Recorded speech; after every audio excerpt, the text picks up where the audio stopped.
నిజం తెలియాలి. అందుకోసమే ఏంట్రా వీడన్నీ బయట పెడుతున్నాడు అనుకోవచ్చు, కానీ ఈరోజు నాకు భార్య పిల్లలు ఉన్నారండి. ఈరోజు నేను నిలబడకపోతే రేపు నా కొడుకు పెద్దోడైన తర్వాత, కూతురు పెద్ద పెద్ద పెద్ద పెద్ద అయిన తర్వాత వాళ్ళకి నేను సమాధానం చెప్పుకోలేను.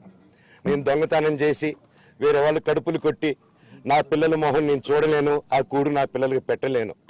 మా నాన్న నన్ను అలా పెంచలేదు, మా అమ్మ నన్ను అలా పెంచలేదు. మధ్యలో మా అమ్మ నలిగిపోతుంది. మా అమ్మని హాస్పిటల్లో అడ్మిట్ అయ్యారని చెప్పి నేను అబద్ధాలు ఆడారు. హాస్పిటల్కి వెళ్ళి చెక్ చేయించుకుంది అమ్మ.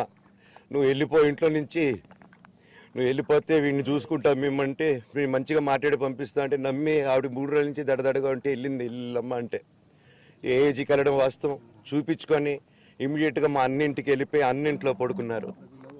మీకు ప్రతిదీ తెలుస్తుంది. ఈ రోజుల్లో ఏది దాచలేరు.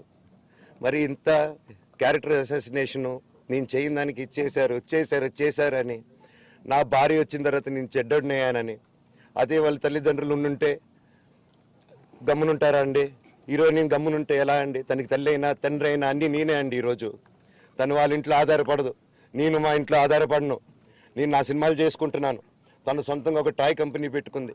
లాక్డౌన్లో నా అహం బ్రహ్మాస్మి సినిమా మా ప్రేమ కోసం ఆపేసినప్పుడు నిర్దాక్షిణంగా నేను చెన్నైకి షిఫ్ట్ అయిపోయి ఈ ఊర్లో వద్దని మేము అక్కడ కూర్చొని, నేను మనోజ్ నువ్వు బొమ్మలు గీస్తావు కదా, కథలు రాస్తావు కదా, బొమ్మలకి ఆత్మనిర్భర్ అని నరేంద్ర మోడీ గారు ఇది అనౌన్స్ చేశారు.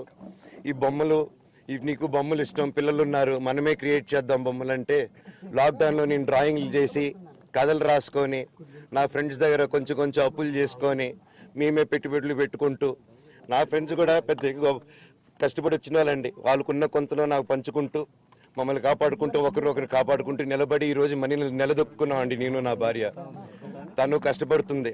ఇప్పుడు కాశ్మీర్ నుంచి కన్యాకుమారి వరకు ఓన్లీ తను, నేను, ఇంకొక 3-4 కలిసి దీన్ని ఇంత దూరం తీసుకొచ్చామండి.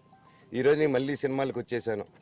అందుకే ఈరోజు నేను నిలబడిపోతే ఇది నా పిల్లలకి చెప్పేది కరెక్ట్ కాదు, ఎవరికి కరెక్ట్ కాదు. ఇన్నాళ్ళు గమ్మునున్నాను ఓకే, కానీ వాళ్ళ నాన్న ఆస్తుల కోసం కొట్లాడుతున్నాడా, మంచి కోసం నిలబడుతున్నాడా అనేది ఈరోజు మీకు సాయంత్రం వచ్చిన ప్రూఫ్స్ అన్నీ వదులుతాను.